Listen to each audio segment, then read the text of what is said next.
ನಿಜವಾಗ್ಲೂ ಈ ಮನೆ ಒಳಗಡೆ ಬಂದ ತಕ್ಷಣ ಒಂದು ರೀತಿ ವೈಬ್ರೇಷನ್ ನನಗೂ ಕೂಡ ಇವತ್ತು ಹಾಗೆ ಅನಿಸ್ತು. ಇವತ್ತು ಅವರ ಹುಟ್ಟು ಹಬ್ಬ. ನಾನು ತುಂಬ ನೆನಪು ಮಾಡ್ಕೋತೀನಿ ಯಾವಾಗಲೂ ಕೂಡ. ಭಾರತೀಯ ಸಿನಿಮಾ ರಂಗ, ಅದರಲ್ಲೂ ಕನ್ನಡ ಸಿನಿಮಾ ಇತಿಹಾಸವನ್ನು ನೋಡಿದಾಗ 80 ವರ್ಷ ಕಳೆದುಬಿಟ್ಟಿದ್ದೀವಿ. ಆ 80 ಸಂಖ್ಯೆ ಇದೆಯಲ್ಲ, ಅದನ್ನು ಮೀರಿಸುವ ಚಿತ್ರದ ನಿರ್ಮಾಣ ಮತ್ತು ವಿತರಣೆಯನ್ನು ಅವರು ಮಾಡಿರೋದು. ಇಡೀ ವಿಶ್ವ ಚಿತ್ರ ಜಗತ್ತಿನಲ್ಲಿ ಒಂದೇ ಭಾಷೆಯಲ್ಲಿ ಒಬ್ಬ ಮಹಿಳೆ ಇನ್ಯಾರೂ ಸಿಗ್ಲಿಕ್ಕೆ ಸಾಧ್ಯ ಇಲ್ಲ ಅನಿಸುತ್ತೆ ನನಗೆ. ಒಂದು ಶಕ್ತಿಯಾಗಿ ಅವರು ಬೆಳೆದಿದ್ದಾರೆ. ಬಹುಶಃ ಸಾಮಾನ್ಯವಾಗಿ ಸಿನಿಮಾ ಪ್ರೊಡ್ಯೂಸ್ ಮಾಡೋರಿಗೆ ಹಣ ಸಿಗುತ್ತೆ ಮತ್ತು ಎಲ್ಲ ಜನಮನ್ನಣೆ ಸಿಕ್ಕಿಬಿಡುತ್ತೆ. ಆದರೆ ಎಲ್ಲೋ ಒಂದು ಕಡೆ ವೃತ್ತಿಪರತೆ ಏನಾದರೂ ಇದ್ದರೆ ಬಹುಶಃ ಅವರ ಪ್ರೊಡಕ್ಷನ್ ಯೂನಿಟಲ್ಲಿ ನಾವು ನೋಡ್ಬೋದು ಅನಿಸುತ್ತೆ. ತುಂಬ ಜನ ತಂತ್ರಜ್ಞರು, ತುಂಬ ಜನ ಕಲಾವಿದರು, ತುಂಬ ಜನ ಉದ್ಯಮಿಗಳು ಬೆಳಕಿಗೆ ಬರೋಕ್ಕೆ ಸಾಧ್ಯ ಆಗಿರೋದು ಬಹುಶಃ ಅವರಿಂದನೇ ಅಂತ ಅನಿಸುತ್ತೆ. ಹೀಗಾಗಿ ಇವತ್ತಿನ ಶೋಗೆ ಏನು ಹೆಸರಿಡಬೇಕು ಅಂತ ಕಾಯ್ತಾ ಇದ್ದೆ ನಾನು. ಆಮೇಲೆ ಅನ್ನಿಸ್ತು, ಅವರೊಬ್ಬರೇ ಕನ್ನಡದಲ್ಲಿ ಪಾರ್ವತಮ್ಮ ಅಂತ ಕರೀತಾರೆ, ಎಲ್ಲರೂ ತುಂಬ ಪ್ರೀತಿಯಿಂದ ಅಮ್ಮ ಅಂತಲೂ ಕೂಡ ಕರೀತಾರೆ. = ಗಾಂಧಿನಗರ. ನನಗನ್ನಿಸ್ತು ಅದೇ ಇವತ್ತಿನ ಅವರ ಹುಟ್ಟುಹಬ್ಬದ ಸ್ಪೆಷಲ್. ಅಮ್ಮ ಪಾರ್ವತಮ್ಮ ಸ್ವತಃ ನಮ್ಮ ಜೊತೆ ಇದ್ದಾರೆ, ಶ್ರೀಮತಿ ಪಾರ್ವತಮ್ಮ ರಾಜ್ಕುಮಾರ್ ಅವರು. ಅಮ್ಮ ನಮಸ್ಕಾರ, ಹೇಗಿದ್ದೀರಿ? ಚೆನ್ನಾಗಿದ್ದೀನಿ. ನಿಮ್ಮ ಜೋಶು, ನಿಮ್ಮ ಎನರ್ಜಿ ಇದೆಯಲ್ಲ, ನಮ್ಗೆ ಇವತ್ತಿಗೂ ತುಂಬ ಖುಷಿ ಕೊಟ್ಬಿಡುತ್ತೆ. ಹುಟ್ಟುಹಬ್ಬದ ಶುಭಾಶಯಗಳು ನಿಮಗೆ. ತುಂಬ ಸಂತೋಷ. ಹೇಗನ್ಸುತ್ತೆ ನಿಮಗೆ? ನಮ್ಮಂತ ಚಿಕ್ಕವರು ಮತ್ತೆ ಎಲ್ಲರೂ ಬಂದು ಇವತ್ತು ನಿಮಗೆ ಹ್ಯಾಪಿ ಬರ್ಡೇ ಅಮ್ಮ. ಒಂಥರ ಸಂತೋಷ ಅನಿಸುತ್ತೆ. ನಿಮ್ಮ ಹುಟ್ಟಿದ ದಿನ ಏನು? ಯಾವಾಗಲೂ ಡಿಸೆಂಬರ್ 6ನೇ ತಾರೀಕು ಬಂದರೆ ಏನು ಪ್ರೀತಿ ಅದು? ಒಂಥರ ಸಂತೋಷ ಆಗುತ್ತೆ, ಒಂದೊಂದ್ಸರಿ ದುಃಖನೂ ಆಗುತ್ತೆ. ಆದರೆ ಯಾಕೆ ದುಃಖ ಆಗುತ್ತೆ ಅಂತಂದರೆ ಅವರಿಲ್ವಲ್ಲ ಅಷ್ಟೆ, ಬೇರೆ ಏನಿಲ್ಲ. ಮಕ್ಕಳಿದ್ದಾರೆ, ಮಕ್ಕಳು ನನ್ನ ಚೆನ್ನಾಗಿ ನೋಡ್ಕೊಳ್ತಾರೆ, ಮಕ್ಕಳೆಲ್ಲ ಚೆನ್ನಾಗಿದ್ದಾರೆ, ಅವರ ಆಶೀರ್ವಾದದಿಂದ ಎಲ್ಲರೂ ಚೆನ್ನಾಗಿದ್ದಾರೆ. ಏನೂ ಯೋಚನೆ ಇಲ್ಲ, ಭಗವಂತ ಎಲ್ಲ ಒಳ್ಳೇದು ಮಾಡಿದ್ದಾನೆ. ಅಷ್ಟೇ ಸಾರ್ಥಕ ಭಾವ ಅವರ ಎಡಭಾಗದಲ್ಲಿ ಕೂತಿರುವಂತಹ ಅವರ ಮಗ ಶ್ರೀ ರಾಘವೇಂದ್ರ ರಾಜ್ಕುಮಾರ್. ರಗಣ ನಮಸ್ಕಾರ. ನಮಸ್ಕಾರ. ಅಮ್ಮನ ಬರ್ಡೇ ಯಾವಾಗಲೂ ಒಂದು ಖುಷಿ ಏನಂದ್ರೆ, ನಾನು ಸುಮ್ಮನೆ ಇತಿಹಾಸಕ್ಕೆ ಎದುಗ್ತಾ ಇದ್ದೆ. MV ರಾಜಮ್ಮನವ್ರನ್ನ ನೆನೆಸ್ಕೋತೀನಿ ನಾನು ಯಾವಾಗಲೂ ಕೂಡ. ಕನ್ನಡದ ಮೊದಲ ಮಹಿಳಾ ನಿರ್ಮಾಪಕಿಯವರು ರಾಧಾರಮಣ ಅಂತ ಒಂದು ಸಿನಿಮಾ 1943ನೇ ಇಸ್ವಿಯಲ್ಲಿ. ಅದಾದ್ಮೇಲೆ ಅವರೇ 2ನೇ ಸಿನಿಮಾ ನಿರ್ಮಾಣ ಮಾಡೋದಕ್ಕೆ ಒಂದು 15-16 ವರ್ಷ ತಗೋತಾರೆ ಅವರು. ಅಮ್ಮ ಇಷ್ಟು ವರ್ಷದಲ್ಲಿ ಇಷ್ಟು ಕೊಟ್ಬಿಟ್ಟಿದ್ದಾರೆ ನಮಗೆ. ಅದು ನಿಮ್ಮಮ್ಮ, ನಮ್ಮೆಲ್ಲರಿಗೂ ಅಮ್ಮ, ನಿಮ್ಮಮ್ಮ. ಹುಟ್ಟುಹಬ್ಬ ಅಂದಾಗ ಏನು ನೆನಪಾಗುತ್ತೆ ರಾಗಣ? We are blessed. ಅಂದರೆ ಇಂಥ ಒಂದು ತಾಯಿ ಇದ್ದಾರೆ ಅಂತ ವಿ ಆರ್ ಪ್ರೌಡ್. ಅಂದರೆ ಇವತ್ತಿಗೆ ಅಮ್ಮ ಹೇಳ್ದಂಗೆ ಅಪ್ಪಾಜಿ ಅವ್ರು ಇಲ್ದಿರೋ ಒಂದು ಕೊರತೆ ನನಗೆ ತುಂಬ ಜ್ಞಾಪಕ ಇರೋದು. ಅಮ್ಮಂದು ಒಂದು ಹುಟ್ಟಿದಬ್ಬ ತುಂಬ ಚೆನ್ನಾಗಿ ಜ್ಞಾಪಕ ಇದೆ. ಆವಾಗ ಒಂದು ಹುಟ್ಟಿದಬ್ಬ ಅವರು ಹೋಗಿ ಪಾರ್ವತಿ ಇವತ್ತಿನ ಹುಟ್ಟಿದಬ್ಬ ಹೋಗಿ ಸೀರೆ ಉಟ್ಕೊಂಬ ಅಂತ ಅಮ್ಮನಿಗೆ ಹೇಳಿ ಸೀರೆ ಉಟ್ಸ್ಕೊಂಬಂದು ಕರೆಸಿ ರೂಮಲ್ಲಿ ಇದೇ ಹಾಲಲ್ಲಿ ಕೂರಿಸಿ ಕೇಕ್ ಕಟ್ ಮಾಡಿಸಿ ಅಪ್ಪಾಜಿ ಒಂದು ಹಾಡು ಹಾಡಿ ಅಮ್ಮನ ಗಲ್ಲ ಹಿಡ್ಕೊಂಡು ಒಂದು ಹಾಡು ಹಾಡಿ ಕೇಕ್ ಕಟ್ ಮಾಡಿಸಿ ಕೇಕ್ ತಿನ್ನಿಸಿದ್ದಾರೆ. ಯಾವ ಹಾಡು ಅದು ನನಗಷ್ಟು ಸರಿ ನೆನಪಿಲ್ಲ. ಯಾವುದೋ ಒಂದು ದೇವರ ಹಾಡೋದು, ಒಂದು ಹಾಡು ಅಮ್ಮನಿಗೆ ಕೇಕ್ ತಿನ್ನಿಸ್ತಾಳು. ಇದು ಇನ್ನೂ ನನಗೆ ಕಣ್ಣು ಕಟ್ಟಂಗಿದೆ. ಎಷ್ಟು ವರ್ಷ ಆಗ ನಿಮಗೆ? ಅಂದರೆ ಇವಾಗ ಒಂದು 7 years ಬ್ಯಾಕ್. ಅಂದರೆ ಅಪ್ಪಾಜಿ ಹೋಗ್ಕೊಂಡು 2 years ಬ್ಯಾಕ್. ಓಕೆ, ಒಂದು 2004 3 4 5 ಆ ರೇಂಜಲ್ಲಿ. ಬಹುಶಃ ಅದೇ ಅಮ್ಮ ಕೊನೆಯದಾಗ ಹುಟ್ಟಿದಬ್ಬ ಮಾಡ್ಕೊಂಡಿದ್ದು ಅನ್ಸುತ್ತೆ. ಅದಾದ್ಮೇಲೆ ಸುಮ್ಮನೆ ನಾವು ಬಂದು ಪ್ರೀತಿ ಒಂದು ಮುತ್ತು ಕೊಡ್ತಿದ್ವಿ, ಒಂದು ಸೀರೆ ಗೀರೆ ತಂದ್ಕೊಡ್ತಿದ್ವಿ. ಇವತ್ತು ನನ್ನ ತಮ್ಮ ಹಿಂಸೆ ಮಾಡಿ ಅಮ್ಮ ನಾನು ಬರ್ಡೇ ಮಾಡ್ತಾ ಫಾರಿನ್ಗೆ ಹೋಗಿದ್ದಾನೆ, ಇವತ್ತು ಬರ್ತಾ ಇದ್ದಾನೆ, ಇನ್ನೇನು ಫ್ಲೈಟಲ್ಲಿ ಬರ್ತಾ ಇದ್ದಾನೆ, ಅವನು ಇವತ್ತು ನಾನು ಮಾಡ್ತೀನಮ್ಮ ಅಂತ ಇವತ್ತು ಹುಟ್ಟಿದಬ್ಬ ಅವನು ಫಿಕ್ಸ್ ಮಾಡಿ ಅಷ್ಟೇ. ಅಮ್ಮನಿಗೆ ಏನಂದ್ರೆ ಮೊಮ್ಮಕ್ಕಳು, ನನ್ನ ಮಕ್ಕಳು, ಅಪ್ಪು ಮಕ್ಕಳು ಎಲ್ಲರೂ ಸೇರಿ ಕೇಕ್ ಕಟ್ ಮಾಡಿ ಬಾಯಿ ಕೇಕ್ ಹಾಕ್ತಾರೆ. 3 ಜನ ಅಮ್ಮ ತುಂಬಾ ನೆನ್ಸ್ಕೊತಾರೆ ಬರ್ಡೇಗೆ. ಒಂದು ಉದಯಶಂಕರ್ ಅವರು, ಯಾವಾಗಲೂ ಅಮ್ಮನ ಒಂದು ಸೀರೆ ತಂದು ಕೊಡ್ತಾರೆ ಅವರು. ಎಲ್ಲೇ ಇದ್ರು ಬಂದು ಅಮ್ಮನಿಗೆ ಹುಟ್ಟಿದಬ್ಬ ಶುಭಾಶಯಗಳು ಒಂದು ಸೀರೆ ಕೊಡ್ತಾರೆ. ಇವತ್ತು ಅದನ್ನ ಅವ್ರ ಮಗ ಪಾಲಿಸ್ತಾ ಇದ್ದಾರೆ, ಗುರುದತ್ ಬರ್ತಾರೆ. ಎಷ್ಟೊತ್ತಾದ್ರೂ ಬಂದು ಒಂದು ಸೀರೆ ಕೊಡ್ತಾರೆ. ಅಮ್ಮ ನಮ್ಮ ತಂದೆ ಕೊಡ್ತಾ ಬಿಟ್ಟು ಅವ್ರು ತಂದು ಕೊಡ್ತಾರೆ. ಆಮೇಲೆ ನಮ್ಮ ತಂಗಿ, ನಾವು, ನಮ್ಮ ಅಣ್ಣ, ನಮ್ಮ ಅತ್ತಿಗೆ ಎಲ್ಲರೂ ತಂದು ಕೊಟ್ಬಿಟ್ಟು ನಮಸ್ಕಾರ ಮಾಡ್ಕೊತಾರೆ. ಅವ್ರೇನು ಇಷ್ಟಪಡದೆ ಹೋದ್ರು ಏನೋ ಮಕ್ಕಳು ತಂದ್ಕೊಡ, ಯಾಕಂದ್ರೆ ಅವರೇ ಎಲ್ಲರಿಗೂ ತಂದ್ಕೊಡೋರು. ಸದ್ಯ ಅವರು ಅವ್ರಿಗೆ ತಂದ್ಕೊಡಕ್ಕೆ ನಮಗೆ ಇವತ್ತೊಂದು ಪುಣ್ಯ ಕೊಟ್ಟಿದ್ರಲ್ಲ, ಅದೇ ಸಂತೋಷ ಅಷ್ಟೆ. ಹೇಗನ್ಸುತ್ತಮ್ಮ ಈ ಎಲ್ಲರೂ ಒಂದು ಹುಟ್ಟುಹಬ್ಬ ಬಂದಾಗ ನಿಮ್ಮ ಮನೇಲಿ ಸೇರ್ತಾರೆ ಇಲ್ವಲ್ಲ ಅನ್ನೋದಷ್ಟೇ. ಬಾಕಿ ಮಕ್ಕಳೆಲ್ಲ ಚೆನ್ನಾಗಿ ಇದು ಮಾಡ್ತಾರೆ. ನೀವು ಇಷ್ಟಪಟ್ಟಿದ್ದು ಏನಾದ್ರು ಮಾಡ್ಕೊಂಬರ್ತಾರ? ಎಲ್ಲ ಇಷ್ಟಪಟ್ಟಿದ್ದು ಅದು ಇದು ಅವ್ರ ಮನೇಲಿ ಇವ್ರ ಮನೆ ಎಲ್ಲ ಮಾಡ್ಕೊಂಬರ್ತಾರೆ, ಎಲ್ಲರೂ ಒಟ್ಟಿಗೆ ಸೇರ್ತಾರೆ. ತಿನ್ನೋ ಹಾಗಿಲ್ಲ, ಹಾಗಾಗಿ ಹುಟ್ಟುಹಬ್ಬದ ಸ್ವಲ್ಪ ಒಂದು ಚೂರು ಸ್ವೀಟ್ ಹಾಕ್ಸ್ಕೊಟ್ಟು. ಏನು ಇಷ್ಟಪಡ್ತಿದ್ರಿ ಅವಾಗ? ನನಗೆ ಯಾವಾಗಲೂ ಸ್ವೀಟ್ ಅಂದರೆ ಅಷ್ಟು ಇಷ್ಟಪಡ್ತಿರ್ಲಿಲ್ಲ. ಯಾಕೆಂದರೆ ನನಗೆ ತುಂಬ ಬೇಗ ಡಯಾಬಿಟಿಸ್ ಬಂತು, ಅಥವಾ ಸ್ವೀಟ್ ಜಾಸ್ತಿ ತಿಂತಿರಲಿಲ್ಲ. ಏನಾದ್ರು ಒಂಚೂರು ಬಾಯಿಗೆ ಹಾಕ್ಕೊಡ್ತೀನಿ ಅಷ್ಟೆ. ಯಾವುದಾದ್ರೂ ಸರಿ ಇಂಥದ್ದೇ ಬೇಕು ಅಂತೇನಿಲ್ಲ. ಬಟ್ ಈ ವರ್ಷ ನನಗನ್ಸ್ದಂಗೆ ಅಮ್ಮ, ಈ ಹುಟ್ಟುಹಬ್ಬ ಒಂದು ಸ್ಪೆಷಲ್ ಅಂತ ನಾನು ಫೀಲ್ ಮಾಡ್ತೀನಿ. ಒಂದು ಅಪ್ಪಾಜಿಯವರು ಅಂದರೆ ಅಣ್ಣವರು ಕಾಲವಾದ ಮೇಲೆ ಒಂದು 7-8 ವರ್ಷ ಆದಮೇಲೆ ಒಂದು ಆಸೆ ನೆರವೇರಿತು. ಮೊಮ್ಮಗ ಆತನ ಬೆಳ್ಳಿ ತೆರೆ ತರುವಂತಹ ಪ್ರಯತ್ನ ನಡೀತು. ಖಂಡಿತ. ಡಿಸೆಂಬರ್ 2014 ಒಂದು ಅತ್ಯಂತ ಸಂತೋಷವಾದ ವಿಷಯ ಏನಿದ್ರಲ್ಲಿ ಅಂದ್ರೆ, ಒಂದು ಕೊರತೆ ಇದ್ರು ಅದರಲ್ಲಿ ಒಂದು ಸಂತೋಷದ ವಿಷಯ ಏನಂದ್ರೆ, ನನ್ನ ಮಗನ ಲಾಂಚ್ ಮಾಡ್ತಾ ಇದ್ದೀವಿ. ಅದು ನಂಗೆ ತುಂಬಾ ಸಂತೋಷ. ಯಾಕಂದ್ರೆ ಮೊಮ್ಮಗ 3ನೇ ತಲೆ. ನಾವು ಅದಕ್ಕೆ ಮಾತಾಡ್ತೀವಿ 3G ಅಂತ ಕರಿತೀವಿ, 3 ಜನರೇಷನ್. ಅವನು ಮಾಡ್ತಾರಲ್ಲ ಅನ್ನೋ ತುಂಬಾ ಸಂತೋಷ. ಬಟ್ ಅವನಿಗೆ ಅವರಿಂದ ಲೆಕ್ಕ ಹಾಕಿದ್ರೆ 4th ಜನರೇಷನ್. ಆಮೇಲೆ ವಂಶದಲ್ಲಿ ಬಣ್ಣ ಹಚ್ಚಿದ್ದು ಅವರೇ. ನಮ್ಮ ಇಡೀ ವಂಶದಲ್ಲಿ ನಮ್ಮ ಮಾವನವರೇ ಮೊದಲು ಬಣ್ಣ ಹಚ್ಚಿದ್ದು. ಆಮೇಲೆ ಅವ್ರ ಮಗ, ಅವ್ರ ಮಕ್ಕಳು, ಈಗ ಮೊಮ್ಮಗ.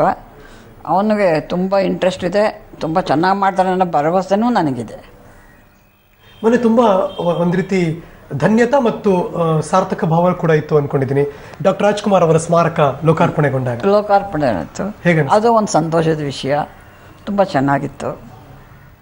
ನೀವೇ ಇಡೀ ಫ್ಯಾಮಿಲಿ ಒಳಗೆ ಹೋದಾಗ ಸ್ಮಾರಕಕ್ಕೆ ಒಂಥರ ಮನಸ್ಸಿಗೆ ಹಗುರು ಆಯಿತು. ಆಮೇಲೆ ನೋವು ಇದ್ದೇ ಇರುತ್ತೆ. ಚೆನ್ನಾಗಿತ್ತು ಅಷ್ಟು, ಚೆನ್ನಾಗಿ ಮಾಡಿದ್ರು. ಅದು ಸಂತೋಷವಾದ ವಿಷಯ. ಏನಂತಾರೆ ಮೊಮ್ಮಗ, ಯಾರ ಆಸೆ ಆಗಿತ್ತದು? ಅವನಿಗೆ ಅವನು ಹುಟ್ಟಿದಾಗಲಿಂದ ನಾನು ಅಂತ ಇದ್ದೆ, ಏನಂತ ಅವನು ಹಾಕಿ ಮಾಡಿಸ್ಬೇಕು ಅಂತ. ಯಾಕಂದರೆ ಯಾವಾಗಲೂ ಇದು ಮನೆ ಬಣ್ಣ ಹಚ್ಚಿದ ಮನೆ, ಯಾವಾಗಲೂ ಅವ್ರ ಮಕ್ಕಳನ್ನ ಓದ್ಲಿ ಮಾಡಲಿ ಅನ್ನೋ ಇಷ್ಟನೂ ಇರುತ್ತೆ, ಇಲ್ಲ ಅಂತಿಲ್ಲ. ಆದರೆ ಆ್ಯಕ್ಟ್ ಮಾಡಲಿ ಅನ್ನೋದು ಮಾತ್ರ ಇದ್ದೇ ಇರುತ್ತೆ. ಅವನು ಹುಟ್ಟಿದಾಗ ಅವನು 1989ರಲ್ಲಿ ಹುಟ್ಟಿದ್ದು. ನಂದು ನಂಜುಂಡೀಕರಣ 100ನೇ ದಿನ ಕಂಡ ಟೈಮ್ ಅದು. ಅದು ನಿಮ್ಮದೇ ಹೋಮ್ ಪ್ರೊಡಕ್ಷನ್. ಅವಾಗ ನಮ್ಮ ತಾಯಿ ಬೆಂಗಳೂರು ಬಂದ್ಬಿಟ್ಟಿದ್ರು. ನಮ್ಮ ತಂದೆ ಎಲ್ಲ ಬೆಂಗಳೂರು ಯಾವುದೋ ಮದುವೆಗೆ. ನಾವೇ ಇದ್ವಿ, ಚೆನ್ನೈಯಲ್ಲಿ ಇದ್ವಿ, ಅಲ್ಲೇ ಹುಟ್ಟಿದವನು. ಅಲ್ಲಿ ಬಂದ ತಕ್ಷಣ ಹೇಳಿದ್ರು ಅಮ್ಮ, ಮಗು ಮುಟ್ಬಿಟ್ಟು. ಅದೇನಾಯ್ತು, ಅವನು ಹುಷಾರಿಲ್ಲ, ಮಗುಗೆ ತಗೊಂಡೋಗಿ ಬೇರೆ ಕಡೆ ಇನ್ಕಬೇಟ್ರಿ ಮಲಗಿಸಿದ್ರು. ಅಲ್ಲಿ ಸುಮಾರು 25 ಮಗು ಇತ್ತು. ನಮ್ಮ ತಾಯಿನ ಕಳಿಸ್ತೆ ನಾನು, ಮಗು ಎತ್ಕೊಂಬ ನೋಡೋಣ ನೀನು ಇರೋ ಅಂದ್ಬಿಟ್ಟು. 25 ಮಗುಲಿ ನಮ್ಮಮ್ಮ ಜಡ್ಜ್ ಮಾಡಿ ನನ್ನ ಮಗನ ಎತ್ಕೊಂಬಂದ್ರು. ಗೊತ್ತಿರ್ಲಿಲ್ಲ, ಯಾವ ಗೊತ್ತಿರ್ಲಿಲ್ಲ. ಲೇಬಲ್ ಗಿಬಲ್ ಏನು ನೋಡಿದೆ, ನನಗೆ ಗೊತ್ತಾಗಲ್ವೇನಲ್ಲೋ, ಅದು ರಕ್ತ ಕಣ ಅಂದ್ಬಿಟ್ಟು ಎತ್ಕೊಂಬಂದ್ರು.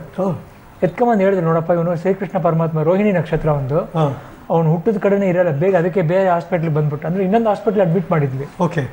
ಅವಾಗಲೇ ಹೇಳಿದ್ರು, ಇವರು ತಾತ ಮುತ್ತಾತ ಮಾಡೋ ಹೆಸರನ್ನೆಲ್ಲ ದಾಟ್ಕೊಂಡು ಮಾಡ್ತಾನೆ ಇವನು ಅಂತ ಆಶೀರ್ವಾದ ಮಾಡಿದ್ರು. ಅವತ್ತೇ ಹೇಳಿದ್ರು, ಇವತ್ತರೆಗೂ ಹೇಳ್ತಾ ಇರ್ತಾರೆ ಅಮ್ಮ. ನಾನು ಅವತ್ತೇ ಹೇಳಿದ್ದೀನಿ, ಹೋಗು ಮಗನೇ, ಅವನು ಇವ್ರು ಮಾಡಿದರೆ ಹೆಸರೆಲ್ಲ ಅವ್ನು ಮಾಡ್ತಾನೆ ಅಂತ. ಸಾಮಾನ್ಯವಾಗಿ ಒಂದು ಸಿನಿಮಾ ನಿರ್ಮಾಣ ಮಾಡಬೇಕಾದ್ರೆ ಈ ನಿರ್ಮಾಣದ ಆಸೆ ಇದೆಯಲ್ಲ, ಕನಸು ಇದೆಯಲ್ಲ. ನೀವು ನಿರ್ಮಾಣ ಮಾಡೋಕೆ ಮುಂಚೆ ಗಾಂಧಿನಗರದಲ್ಲೂ ಕೂಡ ಅಣ್ಣವರ ಸಿನಿಮಾಗಳು ಪ್ರೊಡ್ಯೂಸ್ ಮಾಡ್ತಿದ್ರು, ಅವರು ದುಡ್ಡು ಮಾಡ್ಕೋತಿದ್ರು, ಹೆಸರು ಮಾಡ್ಕೋತಿದ್ರು. ನೀವು ಅಷ್ಟಕ್ಕೆ ಸೀಮಿತವಾಗಲಿಲ್ಲ. ಈ ನಿರ್ಮಾಣ ಮಾಡೋ ಐಡಿಯಾ ಯಾಕೆ ಬಂತು ಅಮ್ಮ ನಿಮಗೆ? ನನಗೆ ಕೆಲವು ಪ್ರೊಡ್ಯೂಸರ್ ಹೇಳ್ತಾ ಇದ್ರು, ಲಾಸ್ ಆಯಿತು, ದುಡ್ಡು ಬರಲ್ಲ, ಹಾಗೆ ಹೀಗೆ ಅಂತ. ಅದನ್ನು ಕೇಳಿ ನನಗನ್ನಿಸ್ತು, ನಾನು ಸ್ವಲ್ಪ ಆಫೀಸ್ ಹೋಗ್ತಾ ಇದ್ನಲ್ಲ, ಆ ಶೂಟಿಂಗ್ ಎಲ್ಲ ಹೋಗ್ತಾ ಇದ್ದೆ, ಬರ್ತಾ ಇದ್ದೆ, ನಾನೇ ಯಾಕೆ ಒಂದು ಪಿಕ್ಚರ್ ಮಾಡಬಾರ್ದು, ಆಗುತ್ತಾ ಇಲ್ವಂತ ಒಂದ್ಸರಿ ನೋಡ್ಬೇಡ, ಇದ್ರೆ ಸುಮ್ಮನೆ ಅವ್ರಿಗೆ ವೇಸ್ಟ್ ಮಾಡಿಸೋದು ಅಂತ. ಆಮೇಲೆ ನಾನು ಹೇಳ್ದೆ ಇವ್ರಿಗೆ, ನಾವೇ ಒಂದು ಪಿಕ್ಚರ್ ಮಾಡೋಣ. ಬೇಡ, ಅದಕ್ಕೆ ಯಾಕೆ ಕೈ ಹಾಕ್ತೀಯ ನೀನು ಅಂದರು. ಇಲ್ಲ ರೀ, ನನಗಿಷ್ಟ, ನಾನು ಮಾಡಬೇಕು, ಮಾಡ್ತೀನಿ. ಉದಯ್ ಶಂಕರ್ ಒಂದು ಕತೆ ಹೇಳಿದ್ರೆ ಚೆನ್ನಾಗಿದ್ದಾರೆ, ಇವತ್ತೇ ಹೇಳಿಸ್ತೀನಿ ನಿಮಗೆ, ಕೇಳ್ಬಿಡಿ ಅನ್ನೋದು. ಇವತ್ತೇ ಹೇಳಿಸ್ತೆ ಅವ್ರಿಗೆ, ಅವತ್ತೇನೆ ಕರ್ಸೆ ಸಾಯಂಕಾಲ. ಹೇಳಿದ ತಕ್ಷಣ ಅವ್ರು ಒಪ್ಕೊಂಡ್ರು, ಕತೆ ಚೆನ್ನಾಗಿದೆ, ಪಿಕ್ಚರ್ ಅಷ್ಟು ಖರ್ಚು ಮಾಡಿ ಮಾಡಬೇಕಲ್ಲ ಪಾರ್ವತಿ ಅಂದರು. ಪರವಾಗಿಲ್ಲ, ಮಾಡೋಣ ಬಿಡ್ರಿ, ಯಾರ ಮೇಲೆ, ನಿಮ್ಮ ಮೇಲೆ ತಾನೇ ಇನ್ವೆಸ್ಟ್ಮೆಂಟ್ ಮಾಡ್ತಾ ಇದ್ದೀನಿ, ಓಕೆ ಮಾಡೋಣ ಅಂದ್ಬಿಟ್ಟು ನಾನೇ ಸ್ವಂತ ಪಿಕ್ಚರ್ ಮಾಡ್ದೆ. ತುಂಬ ಚೆನ್ನಾಗೋಯ್ತು. ಆಮೇಲೆ ಹಾಗೆ ಅಭ್ಯಾಸ ಆಗೋಯ್ತು. ನಾನು ಆಗ್ಲೇ ಅನ್ಕೋತಿದ್ದೆ ರಗಣ, ಆ ಮೊದಲನೇ ಸಿನಿಮಾ ಬಿಡುಗಡೆ ಆದಾಗ ನಿಜವಾಗ್ಲೂ ನಾನು ಹುಟ್ಟಿರ್ಲಿಲ್ಲ. ಇವತ್ತು ಎಷ್ಟು ಖುಷಿ ಆಗ್ತಿದೆ ಅಂದ್ರೆ, ಅಮ್ಮನ ಜೊತೆ ಕೂತು ಅವ್ರು ಹುಟ್ಟೊಬ್ಬದ ದಿನ ಬಂದು ಮಾತಾಡೋಂಗೆ ಆಯ್ತಲ್ಲ ಅಂತ ನಾನು ಖುಷಿ ಪಡ್ತೀನಿ. 1975ನೇ ಇಸ್ವಿ ಅಮ್ಮ, ತ್ರಿಮೂರ್ತಿ ಅನ್ನುವಂಥ 75ನೇ ಇಸ್ವಿಲೇ ನಮ್ಮ ಪುನೀತ್ ಹುಟ್ಟಿದ್ದು. 75ನೇ ಇಸ್ವಿಲೇ ಪಿಕ್ಚರ್ ಮಾಡಿದ್ದು, ತುಂಬಾ ಚೆನ್ನಾಗೋಯ್ತು. ಹೌದು, ನಾವು ಇವತ್ತಿಗೂ ಜಿ.ಕೆ. ವೆಂಕಟೇಶ್ ಅವರ ಸಂಗೀತದ ಹಾಡುಗಳನ್ನ, ಆ ಸಿನಿಮಾದನ್ನ ಇವತ್ತಿಗೂ ಮೆಲ್ಕ್ ಹಾಕ್ತಿರ್ತೀವಿ ನಾವು. ಯಾರೋ ಮಾವನ ಮಗಳು ಚುಡಾಯಿಸ್ಬೇಕಾದ್ರೂ ಹಾಡು ನೆನಪಾಗ್ತಿರುತ್ತೆ ಅಣ್ಣವ್ರದ್ದು. ಎಲ್ಲ ಹಾಡುಗಳು ಕೂಡ ನಾವು ಇಷ್ಟಪಡ್ತೀವಿ ಯಾವಾಗಲೂ. ನಿಮಗೂ ನೆನಪಾಗುತ್ತೆ ನಮ್ಮ ಹಾಡುಗಳು? ವೆಂಕಟೇಶ್ ತುಂಬಾ ಚೆನ್ನಾಗಿ ಮಾಡೋರು music. Poornima Enterprises Poornima first film launch ಆಯ್ತು. ಅಲ್ಲಿಂದ ಇಲ್ಲಿವರೆಗೆ ಜರ್ನಿ ಹೇಗಿತ್ತಮ್ಮ? ತುಂಬಾ ಚೆನ್ನಾಗಿ 2015ಕ್ಕೆ 40 ವರ್ಷ ಆಗುತ್ತೆ ಎಕ್ಸಾಕ್ಟ್ಲಿ ನೋಡಿ. ಅದು ಫಸ್ಟ್ ಪಿಕ್ಚರ್ ಮಾಡಿದ್ರು, ಈಗ ಹಂಗೆ ಕಂಟಿನ್ಯೂ ಮಾಡಿ ನನ್ನ ಮಗನ್ ಪಿಕ್ಚರ್ ಮಾಡ್ತಾ ಇದ್ದಾರೆ. ಇವಾಗ ಮೊಮ್ಮಗನ್ ಪಿಕ್ಚರ್ ಮಾಡ್ತಾ ಮಗನ್ ಫಿಲ್ಮ್ ನನ್ಗೆ ಎಷ್ಟು ಸಂತೋಷ ಆಗುತ್ತೆ. ಅಮ್ಮ ಕೊರತೆ ಇದೆ, ಯಜಮಾನ್ರು ಇಲ್ವಲ್ಲ ಅಂತ ಅವ್ರು ನೋಡಿದ್ರೆ ಎಷ್ಟು ಸಂತೋಷ ಪಡ್ತಿದ್ರು ಅಂತ. ಬಟ್ ಮೊಮ್ಮಗ ಮಾಡಿದಂತ ನನಗೆ ತುಂಬಾ ಖುಷಿ ಆಗ್ತಾ ಇದೆ. ನಿಮ್ಗೊಂದು ವಿಷಯ ಹೇಳ್ಬೇಕು. ನಾನು ನಿಮ್ಮ ಬರ್ಡೇ ದಿನ ಪಬ್ಲಿಕ್ ಮ್ಯೂಸಿಕ್ ಅಲ್ಲಿ ನೀವು ಪ್ರೊಡ್ಯೂಸ್ ಮಾಡಿರುವಂತಹ ಸಿನಿಮಾ, ಆ ಸಿನಿಮಾದ ಹೆಸರಿನಲ್ಲಿ ಒಂದು ಕಾರ್ಯಕ್ರಮ ಪ್ರತಿನಿತ್ಯ ಮಾಡ್ತೀವಿ ನಾವು ಸಂಜೆ 6 ಗಂಟೆಗೆ. ಆ ಶೋ ಹೆಸರು ಹಾಲು ಜೇನು ಅಂತ.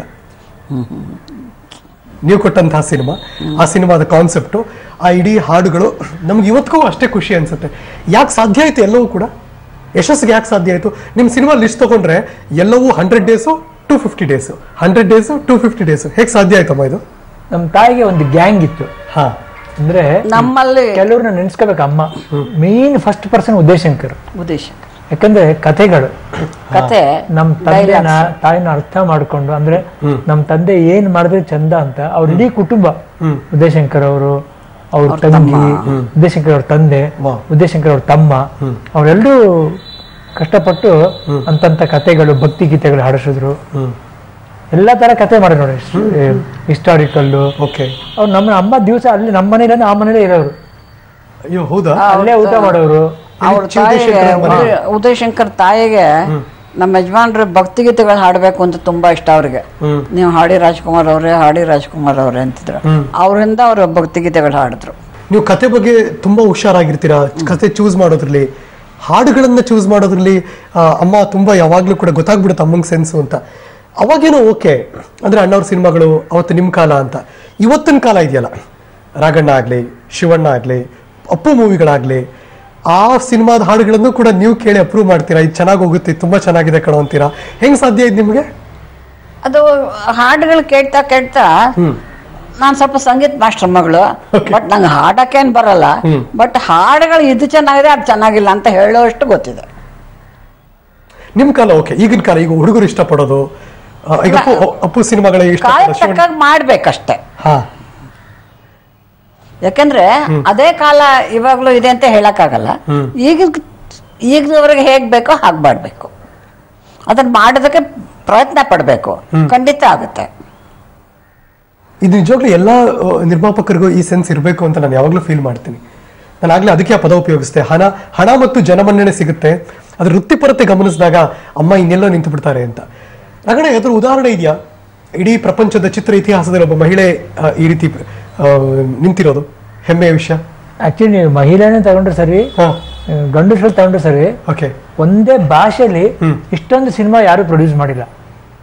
ಅಂದ್ರೆ ಎಲ್ಲಾ ಭಾಷೆಗಳು ಇವರು ದಾಕ್ಷಿಣಾರಾಯಣ ರಾವ್ ಮಾಡಿದ್ದಾರೆ, ಇವರು ರಾಮಾಯಣವ್ರು ಪ್ರೊಡ್ಯೂಸ್ ಮಾಡಿದ್ದಾರೆ. ಅಂದ್ರೆ ಅವ್ರ ಎಲ್ಲಾ ಭಾಷೆಗಳು. ನಮ್ಮ ಅಮ್ಮ ಏನಂದ್ರೆ ಒಂದೇ ಭಾಷೆಯಲ್ಲಿ ಒಂದೇ ಫ್ಯಾಮಿಲಿಯಿಂದ ಆಕ್ಟ್ ಮಾಡಿಸ್ಕೊಂಡು 84 ನಾಟ್ ಔಟ್. ಎಕ್ಸಾಕ್ಟ್ಲಿ. ಇನ್ನು 100 ಸಿನಿಮಾ ಆಗಕ್ಕೆ ಎಲ್ಲ ಸಾಧ್ಯತೆ ಆಗ್ಬೇಕಪ್ಪ, ಆ ಸೆಂಚುರಿ ಆಗ್ಬೇಕು. ಅವಾಗ್ಲೂ ಕೂತು ನಾನೇ ನಿಮ್ ಜೊತೆ ಮಾತಾಡ್ಬೇಕು ಫೀಲ್ ಮಾಡ್ತೀನಿ. ರಾಘವ ಮಗ ರಾಘವೇ, ಇವನು ವಿನಯ್ ರಾಘವೇಂದ್ರ ಗುರು ಮಾಡ್ತಾನೆ, ಮಾಡ್ತಾ ಇದೀವಿ. ಡಿಸೆಂಬರ್ 14. ಸಿದ್ಧಾರ್ಥ ಹೇಗಿದ್ದಾನೆ? ಚೆನ್ನಾಗಿದೆ. ಮುಂದೆ ಇನ್ನೊಬ್ಬ ಮಗನೂ ಬರ್ತಾನೆ, ಗುರು ರಾಜ್ಕುಮಾರ್ ಅಂತ. ಅವನು ಮಾಡ್ಬೇಕು ಅಂತ ಇಷ್ಟ ಇದೆ. ಅಮ್ಮಂದು 100 ಸಿನಿಮಾ ಆಗಾದ್ರೆ ಏನು ಡೌಟ್ ಇಲ್ಲ. ಚೆನ್ನಾಗ ಯಾವ್ದಾದ್ರು ಈ ಹುಟ್ಟಿದ ದಿನ ಸಾಮಾನ್ಯ ತುಂಬಾ ಜನರಿಗೆ ಒಂದು ನಂಬಿಕೆ ಇರುತ್ತೆ, ಯಾವ್ದು ದೇವಸ್ಥಾನಕ್ಕೆ ಹೋಗ್ಬೇಕು, ಅಲ್ಲಿ ಹೋಗಿ ಪೂಜೆ ಮಾಡಿಸ್ಕೊಂಬಂದ್ರೆ ಇಷ್ಟ. ಯಜಮಾನ್ರಿದ್ದಾಗ, ಅಣ್ಣವ್ರು ಇದ್ದಾಗ್ಲೂ ಕೂಡ ಆ ಥರದ್ದೇನೋ ಒಂದು ಪ್ರತೀತಿ. ಅವರು ಬರ್ತಿರ್ಲಿಲ್ಲ, ನಾನು ಹೋಗ್ತಾ ಇದ್ದೆ. ಯಾಕಂದ್ರೆ ಜನ ತುಂಬಾ ಸುತ್ತಕೊಳ್ತಾ. ಆ ಟೈಮಲ್ಲಿ ತುಂಬಾ ಹೋಗ್ಬಿಟ್ಟಿದ್ದಾರೆ. ಅಂದ್ರೆ ಶಿವಣ್ಣ ಅವರು ಹುಟ್ಟಿದಾಗ 10 ವರ್ಷ ಮಕ್ಕಳಿರ್ಲಿಲ್ಲ. 9 ವರ್ಷ ಎಲ್ಲಾ ದೇವಸ್ಥಾನಕ್ಕೆ ಹೋಗಿ ಎಲ್ಲಾ ವ್ರತ ಮಾಡಿದ್ದಾರೆ. ಆಮೇಲೆ ಅಪ್ಪಾಜಿ ಅವ್ರ ಕಾರ್ಡ್ ಇದ್ದಾಗಂತೂ ಸುಮಾರು ಹೋಮಗಳು, ಸುಮಾರು ದೇವಸ್ಥಾನಗಳು ಮಾಡ್ಬಿಟ್ಟಿದ್ದಾರೆ. ಇವಾಗ ಅವ್ರು ಸ್ವಲ್ಪ ಹೋಗಕ್ಕೆ ಎಲ್ಲ ಕಡೆ ಕಷ್ಟ. ಅದೇ ಮಕ್ಳಿಗೆ ವಯಸ್ಸು, ನಾವು ಹೋಗ್ತೀವಿ ಎಲ್ಲಾ ಕಡೆ. ಇವನ ಹೆಂಡತಿಗೂ ತುಂಬಾ ಪೂಜೆ ಪುನಸ್ಕಾರ ಅಂದ್ರೆ ತುಂಬಾ ಇಷ್ಟ, ಅವನಿಗೂ ಇಷ್ಟ. ಯಾವ್ದಾದ್ರು ಇನ್ನು ಇದೇನೋ ಮಾಡ್ಬೇಕಪ್ಪ ಅಂತ ಇನ್ನು ನಿಮ್ಗೆ ಕಾಡ್ತಿದ್ಯಾ? ಈಗ ಕಾಡ್ತಾ ಇದೆ. ನನ್ನ ಮೊಮ್ಮಗ ಬರ್ತಾ ಇದ್ದಾನಲ್ಲ, ಅಂಬರೀಷ ಮಾಡ್ಬೇಕಾಗಿತ್ತು. ಒಂದ್ ಆಸೆ ಇತ್ತು, ಭಕ್ತ ಅಂಬರೀಷ ಮಾಡ್ಬೇಕು ಅಂತ. ಏನು ಯಾಕೋ ಅಂಬರೀಷ ತುಂಬಾ ಚೆನ್ನಾಗಿ ಹೋಯ್ತು ನಾಟಕ. ಅಪ್ಪಾಜಿ ಜೊತೆ ನಮ್ 3 ಜನ ಹಾಕಿ ಒಂದ್ ಮಾಡ್ಬೇಕಾಗಿತ್ತು. ಅದೊಂದು ಎರಡು ಆಗ್ಲಿಲ್ಲ ನನ್ನ ಕೈ.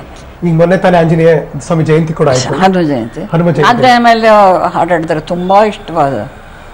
ಅಲ್ಲಿ ನಮ್ಮ ಊರಿನಲ್ಲಿ ಒಂದು ಮುತ್ತೆತ್ರಾಯ ಅಂತ ಒಂದು ದೇವಸ್ಥಾನ ಇದೆ, ಅದರ ಮೇಲೆ ಒಂದು ಹಾಡು ಹಾಡಬೇಕು ಅಂತ ಅವ್ರಿಗೆ ಇಷ್ಟ ಆಯ್ತು. ಅದು ಹೇಗಂದ್ರೆ ಸೀತಾದೇವಿ ಸ್ನಾನ ಮಾಡುವಾಗ ಮೂಗ್ಬಟ್ಟು ಬಿದ್ದು ಹೋಗುತ್ತಂತೆ. ಆ ಮೂಗ್ಬಟ್ಟನ್ನ ಇಲ್ವಲ್ಲ ನಾನು ಸ್ವಾಮಿನ ಹೇಗೆ ನೋಡೋದು ಅಂದಾಗ ಆಂಜನೇಯ ಬಾಲ ಹಾಕಿ ತಿರುಗಿ ತಗೊಂಬಂದು ಮರಳನ್ನೇ ಎಸಿತಾನೆ. ಅದರಲ್ಲಿ ಹುಡುಕಿ ಆ ಮೂಗ್ಬತ್ತು ತಗೋತಾಳೆ. ಅದಕ್ಕೆ ಮುತ್ತೆತ್ರಾಯ ಅಂತ ಹೆಸರು. ದೇವಸ್ಥಾನ ಇದೆ ನಮ್ಮೂರ ಹತ್ರ ಇದೆ, ಸಿಂಗಾನಲ್ಲೂರ ಹತ್ರ. ಅದಕ್ಕೆ ಯಜಮಾನ್ರು ಅದನ್ನು ಕೇಳಿಬಿಟ್ಟು ಅವ್ರಿಗೆ ತುಂಬ ಇಂಟ್ರೆಸ್ಟು. ಇದ್ರ ಮೇಲೆ ಒಂದು ಹಾಡು ಮಾಡಬೇಕಲ್ಲ ಹೇಗೆ ಅಂತ ಉದಯಶಂಕರ್ ಹೇಳಿದ ತಕ್ಷಣ ಹಾಡು ಬರ್ಕೊಟ್ರು. ಮುತ್ತೆತ್ತರಾಯ ಅಂತ ಒಂದು ಹಾಡು ಹಾಡಿದ್ರು. ಹೆಂಗದು ಹಾಡು ಹೆಂಗೆ ಬರುತ್ತೆ? ಅದು ಬರುತ್ತೆ ಹೆಂಗೆ ಸುಮ್ಮನೆ ಗುನ್ಗೆ ಮಾಯವಾದ ಮುತ್ತಿನ ಮೂಗುತಿ ತಂದು ಎತ್ತಿದಿಂದ ಎಲ್ಲಿಂದ ರಾಯ ಮುತ್ತೆತ್ತರಾಯ ಅಂತ. ಅಂದ್ರೆ ಆ ಮುತ್ತಿನ ನೀರೊಳಗೆ ಬಾಲ ಬಿಟ್ಟು ಶೋಧಿಸಿ ಆ ಮುತ್ತೆತ್ತು ತಂದ್ಕೊಟ್ಟ ಅಂತ ಸೀತೆಗೆ. ಅವ್ರ ಇದೆ ಊರೆಲ್ಲ ಇನ್ನು ಹಂಗೆ, ಅದಕ್ಕೆ ಮುತ್ತತ್ತಿ ಅಂತ ಹೇಳುದು. ಅಪ್ಪಾಜಿ ಆ ದೇವರ ವರಪ್ರಸಾದದಲ್ಲಿ ಹುಟ್ಟಿದ್ದು. ನಮ್ಮ ತಾತವ್ರು ಅವಾಗ ಕಾಡಲ್ಲಿ ನಡ್ಕೊಂಡು ಹೋಗಿ ಮುತ್ತತ್ತಿಗೆ ಅದು ಬೇಡ್ಕೊಂಡು ಅಲ್ಲಿ ಹುಟ್ಟಿದ ಅಪ್ಪಾಜಿ. ಅಂದ್ರೆ ಆ ದೇವ್ರ ವರಪ್ರಸಾದ ಹುಟ್ಟಿ ಅವ್ರಿಗೆ ಮುತ್ತರಾಜು ಅಂತ ಹೆಸರು. ಮುತ್ತರಾಜು ಅಂತ. ಈಗ ಅಪ್ಪಾಜಿ ಅವ್ರು ಹಾಡ್ತಿದ್ರು, ಎಷ್ಟೋ ಹಾಡುಗಳು ತುಂಬಾ ಇಷ್ಟ ಇರ್ತಿತ್ತು. ನೀವು ಚಿಕ್ಕವರಾಗಿದ್ದಾಗ ಮನೆಗೆ ಬಂದಾಗ ಅಮ್ಮನ್ ನೋಡಿ ಯಾವ್ದಾದ್ರು ಹಾಡು ಹೇಳ್ತಿದ್ರ?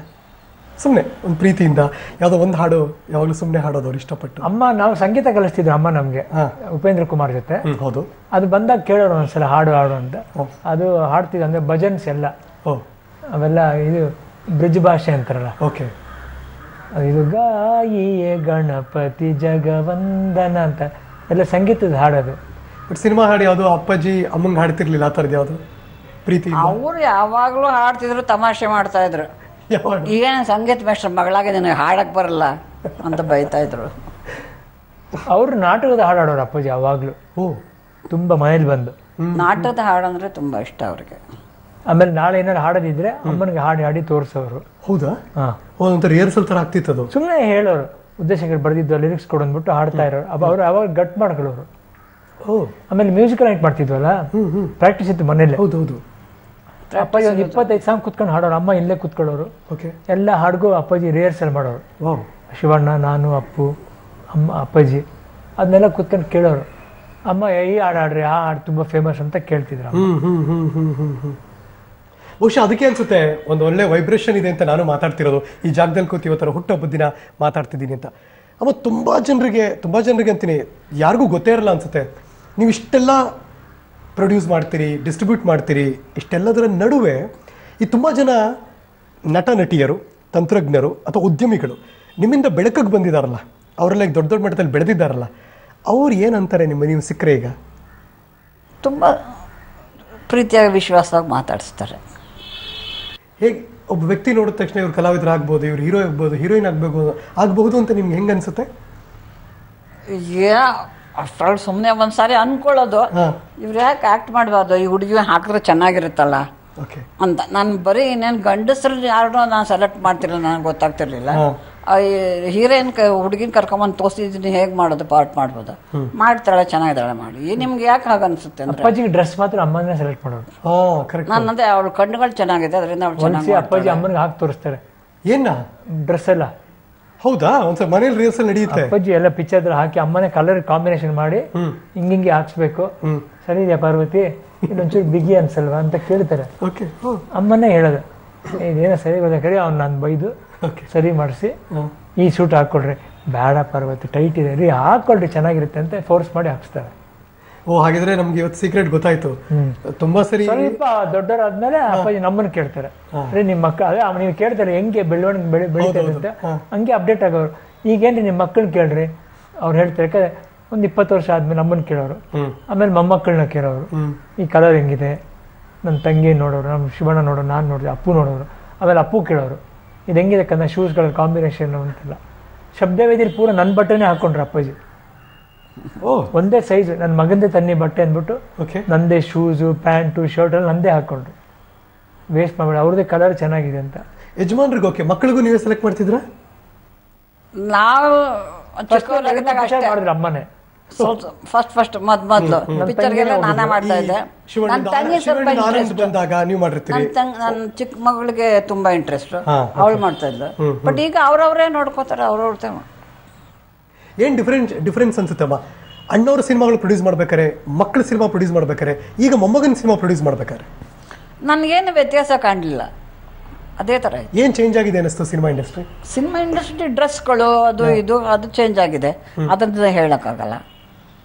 ಆ ಕಾಲ ಬಂದಾಗ ಆ ಕಾಲಕ್ಕೆ ತಕ್ಕಂತೆ ಅಮ್ಮ ಅವರು ಒಂದು ಟೀಮ್ ಮಾಡಿಬಿಟ್ಟಿದ್ರು. ಈಗ ಡಿಸ್ಟ್ರಿಬ್ಯೂಷನ್ಗೆ ಏನ್ ಮಾಡಿ ನಮ್ಮ ಅಮ್ಮನ ತಮ್ಮದಿರನ್ನ ಮರಿಬಾರ್ದು. ಚಿನ್ನಪ್ಪಣ್ಣವರು ಅವರೆಲ್ಲರೂ ಪ್ರೊಡ್ಯೂಸಿಂಗ್, ಶ್ರೀನಿವಾಸ್ ಅವರು ಇವರೆಲ್ಲ ತುಂಬಾ ಅಮ್ಮನಿಗೆ ಒಂದು ಹೆಲ್ಪ್ ಆಗಿದ್ರು. ಸೊ ಇವಾಗ ಗೋವಿಂದಣ್ಣವ್ರು ಪ್ರೊಡಕ್ಷನ್ ನೋಡ್ಕೊಳ್ಳೋರು. ಸೊ ಅಮ್ಮ ಏನ್ ಮಾಡೋ ಅವ್ರಿಗೆ ವಹಿಸ್ಬಿಡೋರು, ದುಡ್ಡು ಮಾತ್ರ ಅಮ್ಮ ಎಲ್ಲ ಸರಿ ಮಾಡಿ ಕೊಡೋರು. ಅವ್ರು ಸ್ವಲ್ಪ ಅಪ್ಡೇಟ್ ಮಾಡಿ ನಾವೆಲ್ಲ ಸೇರ್ಕೊಂಡು ಇದನ್ನ ಮಾಡೋಣ ಅದು ಮಾಡೋಣ ಅಂತ ಈಗ ನನಗೆ ಬಿಟ್ಟಿದ್ದಾರೆ. ಸ್ವಲ್ಪ ದಿನ ಅಪ್ಪು ನೋಡ್ಕೊತಾ ಇದ್ರು, ಈಗ ನಾನು ಅಪ್ಪು ಎಲ್ಲ ಸೇರ್ಕೊಂಡು ನೋಡ್ಕೊತೀವಿ. ಆತ ಹಂಗೇನೆ ಅಪ್ಡೇಟ್ ಮಾಡ್ಕೊಂಡು ಹೋದ್ರು. ಈಗ ನಮ್ಮ ಮಕ್ಕಳೆಲ್ಲ ಸೇರ್ಕೊಂಡು ನೋಡ್ಕೋತಾರೆ. ಸೊ ಅವ್ರ ಸ್ಟೈಲ್ಸ್ ಎಲ್ಲ ಅವ್ರು ಹೇಳ್ತಾರೆ. ಸೊ ಹಿಂಗೇನೆ ಅಪ್ಡೇಟ್ ಆಗ್ತಾ ಹೋಗ್ತೀವಿ. ಅಮ್ಮ, ನಿಮ್ಮಿಂದ ಈ ಅಪ್ಕಮಿಂಗ್ಸ್ ಪ್ರೊಡ್ಯೂಸರ್ಗಳಿಗೆ ಒಂದು ಒಳ್ಳೆ ಟಿಪ್ಸ್ ಸಿಗಲಿ ನಿಮ್ಮ ಹುಟ್ಟುಹಬ್ಬದ ದಿನ ಅಂತ ನಾನು ಫೀಲ್ ಮಾಡ್ತೀನಿ. ಪೂರ್ಣಿಮಾ ಎಂಟರ್ಪ್ರೈಸಸ್ ಮತ್ತು ವಜ್ರೇಶ್ವರಿ ಕಂಬೈನ್ಸ್ ಎರಡು ಬೃಹದಾಕಾರದ ಆಲದ ಮರದ ಹಾಗೆ ಬೆಳೆದಿರುವಂಥ ಗಾಂಧಿನಗರದ ಎರಡು ದೊಡ್ಡ ಪ್ರೊಡ್ಯೂಸಿಂಗ್ ಕಂಪನಿಗಳು ಎರಡೂ ಕೂಡ. ಈ ಯಶಸ್ಸು ಇದೆಯಲ್ಲ, ಒಬ್ಬ ಪ್ರೊಡ್ಯೂಸರ್ ಸಿಗುವಂಥ ಯಶಸ್ಸು ಇದೆಯಲ್ಲ, ನಾನು ಸಿನಿಮಾ ಮಾಡಿದೆ, ದುಡ್ಡು ಕಳ್ಕೊಂಬಿಟ್ಟೆ, ಯಾಕೋ ಸಿನಿಮಾ ಓಡಲಿಲ್ಲ ಅಂತೆಲ್ಲ ಗಾಂಧಿನಗರದಲ್ಲಿ ಮಾತು ಕೇಳಿ ಬಂದಾಗ ಏನು ಅನ್ಸುತ್ತೆ ನಿಮಗೆ? ಅದೇ ಕಾರಣಕ್ಕೆ ನಾನು ಪ್ರೊಡ್ಯೂಸರ್ ಆದೆ. ಅವರು ಕಳ್ಕೊತೀವಿ ಅಂತ ಅಂದಿದ್ದಕ್ಕೇನೆ ನಾನು ಪ್ರೊಡ್ಯೂಸರ್ ಆದೆ. ಈ ಹೆಣ್ಣು ಮಕ್ಕಳು ಯಾರು ಅಸಹಾಯಕರಾಗಿರ್ತಾರೆ, ಅವ್ರಿಗೆ ಸೂರಿರಲ್ಲ, ಅವ್ರು ಒದ್ದಾಡ್ತಿರ್ತಾರೆ ಜೀವನದಲ್ಲಿ, ಅವರ ಏಳಿಗೆಗೂ ಕೂಡ ನೀವು ಕೆಲಸ ಮಾಡ್ತಿದ್ದೀರಿ ಅನ್ನೋದು ತುಂಬಾ ಜನರಿಗೆ ಗೊತ್ತಿಲ್ಲ. ಮೈಸೂರಿನಲ್ಲಿರುವಂತಹ ಒಂದು ಶಕ್ತಿಧಾಮಕ್ಕೆ ನೀವು ಆಸರೆ ಆಗಿದ್ದೀರಿ ಅಂತ ತುಂಬಾ ಜನರಿಗೆ ಗೊತ್ತಿರ್ಲಿಕ್ಕಿಲ್ಲ. ನೀವು ಎಲೆಮರಿ ತಾಯಿ ಕೆಲಸ ಮಾಡ್ತಿದ್ದೀರಾ ಅಂತ. ನನಗೆ ಅಮ್ಮ ಸಿನಿಮಾ ಪ್ರೊಡ್ಯೂಸ್ ಮಾಡೋದಕ್ಕಿಂತ ಈ ಕೆಲಸ ಮಾಡ್ತಿದ್ರೆ ತುಂಬಾ ಸಂತೋಷ. ಡೆಫಿನೆಟ್ಲಿ ನಾನು ಇದ್ರ ಬಗ್ಗೆ ಗೊತ್ತಾದಾಗ ವಾವ್ ಅನಿಸ್ತು ನನಗೆ. ಹೆಂಗ್ ಈ ಆಲೋಚನೆ ಯಾಕಮ್ಮ? ಕೆಂಪಯ್ಯ ಅವರು ಫಸ್ಟ್ ಥ್ಯಾಂಕ್ಸ್ ಅವ್ರಿಗೆ. ಅವರು ಮೈಸೂರು ನೀವು ಇಷ್ಟೆಲ್ಲ ಮಾಡ್ತಿರಕ್ಕ, ನೀವು ಯಾಕೆ ಇದನ್ನ ಮಾಡಬಾರ್ದು, ಏನಾದರೂ ಮಾಡಿ ಅವ್ರಿಗೆ. ಆಮೇಲೆ ಅವ್ರು ಹೇಳಿದಂಗೆ ಅಮ್ಮ ಅಪ್ಪಾಜಿ ಸಪೋರ್ಟ್, ಮ್ಯೂಸಿಕಲ್ ನೈಟ್ ಮಾಡಿದ್ರು ಯಜಮಾನರು. ಆಮೇಲೆ ಸ್ವಾಮಿಗಳು ಒಬ್ರು ಕೊಟ್ರಲ್ಲಮ್ಮ ಜಾಗ, ಒಬ್ರು ಸ್ವಾಮಿಗಳಿದ್ರೆ ಅವ್ರು ಜಾಗ ಕೊಟ್ಟರು, ಅದಕ್ಕೊಂದು ಇದನ್ನು ಮಾಡ್ತೀವಿ. ಈಗಲೂ ಅದು ಚೆನ್ನಾಗಿ ಶಕ್ತಿಧಾಮ ಅಂತ ಚೆನ್ನಾಗಿ ನಡ್ಕೊಂಡು ಹೋಗ್ತಾ ಇದೆ. ಇವಾಗ ನಡ್ಸ್ಕೊಂಡು ಹೋಗ್ತಾ ಇದ್ದಾರೆ. ನಾನು ನಿಧಿರ್ದೆ ನಡ್ಕೊಂಡ್ಸ್ಕೊಂಡು ಚೆನ್ನಾಗಿ ನಡೀತಾ ಇದೆ. ಮೈಸೂರಿಗನಾಗಿ ನಾನು ಕೂಡ ಖುಷಿ ಪಡ್ತೀನಿ ಆ ವಿಚಾರ ಕೇಳಿದಾಗ. ನಂಬರ್ 1. ನಂಬರ್ 2, ಯಾವುದೋ ಹಣ ಬಂತು ಅದರಲ್ಲಿ ಆರಾಮಾಗಿರ್ಬೋದು ಅಂತ ಅನ್ನೋದಲ್ಲದೆ ಅದನ್ನ ಮತ್ತೆ ಎಲ್ಲೋ ಕೆರೆಗೆ ಚೆಲ್ಲಬೇಕು, ಕೆರೆ ನೀರನ್ನು ಅನ್ನೋ ಆಲೋಚನೆ. ಅಲ್ಲಿರೋರು ಇವಾಗ ಚೆನ್ನಾಗಿ ಮಾಡ್ತಾ ಇದ್ದಾರೆ. ಯಾವಾಗಲಾರು ಮೈಸೂರಿಗೆ ಹೋದ್ರೆ ಹೋಗ್ತೀನಿ, ಬರ್ತೀನಿ ನೋಡ್ತೀನಿ ಹೇಗೆ ನಡೀತಿದೆ, ಏನೇನು ನಡೀತಿದೆ, ಹೇಗೆ ನಡೀತಿದೆ ಅವರು ನಡ್ಸ್ಕೊಂಡು ಹೋಗ್ತಾ ಇದ್ದಾರೆ. ಅಂದ್ರೆ ಅಲ್ಲಿ ಬರೋರ್ಗು ಡಿಪೆಂಡೆಂಟ್ ಆಗಿ ಇಡಕ್ ಬಿಡಲ್ಲ ಅಮ್ಮ. ಅವ್ರಿಗೊಂದು ದಾರಿ ತೋರಿಸಿ, ಬೇರೆ ಕಡೆ ಹೇಳಿ ಕೆಲಸ ಕೊಡಿಸಿ, ಅವ್ರಿಗೆ ಆದಂತ ಒಂದು ರೂಪ ತೋರಿಸ್ಕೊಡ್ತಾರೆ. ಅಂದ್ರೆ ಡಿಪೆಂಡೆಂಟ್ ಆಗ್ಬಿಟ್ರೆ ನಾವು ಅವ್ರನ್ನ ಹ್ಯಾಂಡಿಕ್ಯಾಪ್ ಮಾಡ್ದಂಗಾಗುತ್ತೆ. ಎಂಬ್ರಾಯ್ಡ್ರಿಂಗ್ ಅದು ಇದು ಮಿಷನ್ಗಳು ಇಟ್ಟಿದ್ವಿ, ಹೊಲಿಯೋದು ಮಾರೋದು, ಅವರೇ ಜೀವನ ಸಾಗಿಸ್ಕೋಬೇಕು. ಇಲ್ಲ ಡಿಪೆಂಡೆಂಟ್ ಆಗ್ಬಿಡ್ತಾರೆ. ಡಿಪೆಂಡ್ ಆಗ್ಬಿಟ್ರೆ ನಾವೇ ಎಲ್ಲ ಮಾಡ್ಬೇಕಾಗತ್ತಲ್ಲ ಯಾವಾಗ್ಲೂ. ಅದಕ್ಕೆ ಅದನ್ನೆಲ್ಲ ಮಾಡ್ಕೋತಾರೆ. ಅಲ್ಲಿಗೆ ಬರೋರು ಚೆನ್ನಾಗಿ ಕೆಲಸ ಮಾಡಿಸ್ತಾರೆ. ಈಗ ಸಾಕಷ್ಟು ಸರ್ಕಾರದವರು ಅಂದ್ರೆ ಸರ್ಕಾರನು ಹೆಲ್ಪ್ ಮಾಡ್ತಾರೆ. ಅಫಿಷಿಯಲ್ಸ್, ಪೊಲೀಸ್ ಗಿಲೀಸ್ ಅವರೆಲ್ಲ ಇವತ್ತು ಕ್ಯಾಂಪೇನವ್ರು ತುಂಬ ಹೆಲ್ಪ್ ಮಾಡ್ತಾರೆ. ಅಲ್ಲಿ ಬರೋ ಡೆಪ್ಟಿ ಕಮಿಷನರ್ ಆಗಲಿ, ಇವರಾಗಲಿ, ಅವರಾಗಲಿ, ಅವ್ರಿಗೆಲ್ಲ ಹೇಳಿ ಅವರೆಲ್ಲಿದ್ರೂ ಅದ್ರ ಬಗ್ಗೆ ಒಂದು ಕಾಳಜಿ ವಹಿಸ್ತಾರೆ. ಈ ಸ್ವಾರ್ಥದಿಂದ ಬದುಕ್ತಾ ಇರೋರ್ಗೆ ಏನು ಹೇಳ್ತೀನಿ? ಎಲ್ಲ ಇದ್ದಿದ್ದೆ ಒಳ್ಳೇದು ಕೆಟ್ಟದ್ದು ಎಲ್ಲ ಇರುತ್ತಲ್ಲ ಇವರೇ. ಅವ್ರವ್ರಿಗೆ ಎಷ್ಟು ದಿವಸ ನಡೆಸುತ್ತೋ ಅಷ್ಟು ದಿವಸ ನಡೆಸ್ಕೋತಾರೆ ಅಷ್ಟೇ. ತುಂಬ ದಿವಸ ಅಂತ ನಡ್ಸೋಕ್ಕಾಗಲ್ಲ, 2 ದಿವಸ ನಡೆಸ್ಕೋತಾರೆ. ಇವಾಗ ನಿಮ್ಮ ಡೈಲಿ ರೂಟೀನ್ ಹೇಗಿರುತ್ತಮ್ಮ? ಈಗ ಇರುತ್ತೆ, ಈಗ ಮನೇಲಿ ಇರ್ತೀನಿ, ಮಕ್ಕಳಿದ್ದಾರೆ, ಮಕ್ಕಳೆಲ್ಲ ಓಡಾಡ್ತಾ ಇರ್ತಾರೆ, ಮೊಮ್ಮಕ್ಕಳಿದ್ದಾರೆ, ನಂಗೆ ಟೈಮ್ ಪಾಸ್ ಆಗುತ್ತೆ. ಎಲ್ಲರೂ ಫಂಕ್ಷನ್ಗಳಿಗೆ ಹೋಗ್ತಾ ಇರ್ತೀನಿ. ನೀವು ಇಷ್ಟಪಟ್ಟು ಬೇರೆ ಭಾಷೆಯ ಸಿನಿಮಾಗಳು ಅಥವಾ ಬೇರೆ ಒಳ್ಳೊಳ್ಳೆ ಸಿನಿಮಾಗಳು ನೋಡೋದುಂಟು? ಇವಾಗಲೂ ಚೆನ್ನಾಗಿದೆ. ಸಿನಿಮಾ ಮನೇಲಿ ಬಂದರೆ ಅವತ್ತಾರ ನೋಡ್ತೀನಿ, ಇಲ್ಲ ಕತೆ ಪುಸ್ತಕ ಓದ್ತೀನಿ. ಸೀರಿಯಲ್ಗಳನ್ನು ಕೂಡ ಕಿರುತೆರೆಯಲ್ಲೂ ಕೂಡ ಪ್ರೊಡ್ಯೂಸ್ ಮಾಡಿದ್ದುಂಟು ಇಲ್ಲ ಅಂತಲ್ಲ. ನಾನು ಅದು ಟಿವಿ ನೋಡ್ತೀನಿ, ಪಿಕ್ಚರ್ಗಳು ಯಾವತ್ತಾರ ಇದ್ರೆ ಹೋಗ್ತೀನಿ, ಫಂಕ್ಷನ್ಗಳಿದ್ರೆ ಹೋಗ್ತೀನಿ. ಮನೇಲಿ ಮಕ್ಕಳಿದ್ದಾರೆ, ಮೊಮ್ಮಕ್ಕಳಿದ್ದಾರೆ, ಟೈಮ್ ಪಾಸ್ ಆಗುತ್ತೆ, ನನಗೇನು ತೊಂದರೆ ಆಗಲ್ಲ. ಏನಾದ್ರು ಇಷ್ಟಪಟ್ಟು ಬೆಂಗಳೂರಲ್ಲಿ ಅಥವಾ ಕರ್ನಾಟಕದಲ್ಲಿ ಈ ಪ್ಲೇಸ್ಗೆ ಹೋಗೋಣ ಅಂತ ಅಮ್ಮ ಯಾವ ಥರ ಆಸೆ ಪಟ್ಟು ಕೇಳಿದ್ದುಂಟು? ನಂಗೆ ಹೋದ್ರೆ ಮೈಸೂರು ಶಕ್ತಿಧಾಮಕ್ಕೆ ಹೋಗ್ತಾರೆ. ಶಕ್ತಿಧಾಮಕ್ಕೆ ಹೋಗ್ತೀನಿ, ಬರ್ತೀನಿ. ಚಾಮುಂಡೇಶ್ವರಿ ಬೆಟ್ಟ ಒಂದು ಇಷ್ಟ, ಅಲ್ಲಿಗೆ ಹೋಗ್ತೀನಿ ಚಾಮುಂಡಿ ತಾಯಿ ದರ್ಶನ ಮಾಡೋದಕ್ಕೆ. ದರ್ಶನ ಮಾಡೋದು. ಏನಾದ್ರು ಮಾಡಿಸ್ಕೊಂಡು ತಿನ್ನೋದು, ನಂಗೆ ಇದಿಷ್ಟ ತಿನ್ಬೇಕು ಅನ್ಕೊಂಡಿದೀನಿ. ಏನ್ ಮಾಡ್ತಾರೆ ತಿಂತೀನಿ. ನನಗೇನಾದ್ರು ಇಷ್ಟಪಡ್ತಿದ್ ಬೇಕು ಅಂದ್ರೆ ಮಾಡ್ಕೊಡ್ತಾರೆ, ತಿಂತೀನಿ. ನನ್ಗೆ ಇದನ್ನೇ ತಿನ್ಬೇಕು ಅದನ್ನೇ ತಿನ್ಬೇಕು ಅನ್ನೋದು ಇದೆ. ಏನ್ ಇಷ್ಟಪಡ್ತೀನಿ ತುಂಬಾ? ನಾನು ಏನಿಲ್ಲ ಸರ್, ನಾನು ಸ್ವೀಟ್ ಜಾಸ್ತಿ ತಿನ್ನಲ್ಲ. ಕರೆಕ್ಟು. ನನಗೆ ಅದು ಇಂಥದ್ದೇ ತಿನ್ಬೇಕು ಅಂತಿಲ್ಲ ನನಗೆ. ಏನಿದೆಯೋ ಮೆಡಿಸಿನ್ ಒಂದು ತಗೋತಾರೆ ಪಾಪ, ಅಯ್ಯೋ ಆರೋಗ್ಯಕ್ಕೆ ತಗೊಳ್ಳೇಬೇಕಲ್ಲ. ಅದೊಂದು ಕೇಳಿ ಕೇಳಿ ತಗೋತಾರೆ. ಪ್ರೆಷರ್ ಇದೆ, ಟ್ಯಾಬ್ಲೆಟ್ಸ್ಗಳು ತಗೋಬೇಕು, ಮತ್ತೆ ತಗೋಬೇಕು. ನಾನು ಆ ವಿಚಾರದಲ್ಲಿ ರಗಣ ತುಂಬ ಅವರ ವಿಲ್ ಪವರ್ಗೆ ನಾವು ಹ್ಯಾಟ್ಸ್ ಆಫ್ ಹೇಳಕ್ಕೆ ಬಯಸ್ತೀವಿ. ಅಮ್ಮ ಆ ರೀತಿಯಿಂದ ಮತ್ತೆ ಮೇಲೆದ್ರು, ಆ ವಿಲ್ ಪವರ್ ಎಲ್ಲಿತ್ತದು? ಎಲ್ಲ ಭಗವಂತ ಕೊಟ್ಟಿದ್ದು, ಯಜಮಾನರು ಕೊಟ್ಟಿದ್ದು. ಇದೊಂದು ಹೇಳ್ಬಾರ್ದು ಗೊತ್ತಿಲ್ಲ, ಬಟ್ ಅಮ್ಮನ ಹುಟ್ಟದಬ್ಬ ದಿವಸ ಹೇಳ್ಬೇಕು. ಅದು ಮೆಸೇಜ್ ಏನಕ್ಕೆ ಅಂದ್ರೆ ಆ ಥರ ಎಲ್ಲೋ ಸಫರ್ ಮಾಡೋರಿಗೆ ಅದು ವಿಲ್ ಪವರ್ ಹುಷಾರಿರಲಿಲ್ಲ. Please, she was having breast cancer. Exactly. Chemotherapy ಹೋದ್ರು. ಅಂದರೆ ಎಷ್ಟು ವಿಲ್ ಪವರ್ ಅಂದರೆ, ಅಪ್ಪಾಜಿನೂ ಇಲ್ಲ ಕೀಮೋಥೆರಪಿಲಿ. She underwent chemotherapy. ಒಂದು ಎಕ್ಸಾಂಪಲ್ ಆದ್ರೆ ಅಮ್ಮ ಒಂದು ಉದಾಹರಣೆಯಾಗಿ ಉಳ್ಕೊಂಡ್ರು. ಎಲ್ಲ ತೊಗೊಂಡು ಶಿ ಕೇಮ್ ಬ್ಯಾಕ್. ಅದಾದಮೇಲೆ 2-3 ಸಿನಿಮಾ ಪ್ರೊಡ್ಯೂಸ್ ಮಾಡಿ ಅಮ್ಮ ತೊಗೊಂಡು ಎಲ್ಲ ಫಂಕ್ಷನ್ಗೆ ಹೋದರೆ ಇವತ್ತು she looks very bright. Walking ಮಾಡ್ಕೊಂಡು ಶಿ ರೋಸ್ ಬ್ಯಾಕ್. ಗೋಪಾಲ್ ಸ್ವಾಮಿ ಅಂತ ಒಬ್ಬರು ಡಾಕ್ಟರ್ ಇದ್ರು, ವಯಸ್ಸಾಗಿತ್ತು ಅವ್ರಿಗೆ. ಅವ್ರನ್ನ ನನಗೆ ಯಾರೋ ಒಬ್ಬರು ಹೀಗೆ ಗೊತ್ತಿರೋರು ಹೇಳಿದ್ರು, ಅವರು ನೋಡಿ ಮೇಡಮ್ ನೀವೇನು ಹೆದರ್ಕೋಬೇಡಿ ಅಂತ. ಸುಮ್ಮನೆ ಅವ್ರನ್ನ ಒಂದು ದಿವಸ ನಾನು ಹೋಗಿ ನೋಡಿದೆ. ಅವರೆಲ್ಲ ಮಾತಾಡ್ಬಿಟ್ರು, ನೋಡಮ್ಮ ನಿನಗೆ ಧೈರ್ಯ ಇದ್ದರೆ ಏನು ಹೇಳ್ತಾರೆ ಅದನ್ನೆಲ್ಲ ಮಾಡಿಸ್ಕೊ, ಬೇಡ ಅನ್ಬೇಡ, ಮಾಡಿಸ್ಕೊ, ನೀವು ಆಮೇಲೆ ನೋಡು ಅಂತ ಹೇಳಿದ್ರು.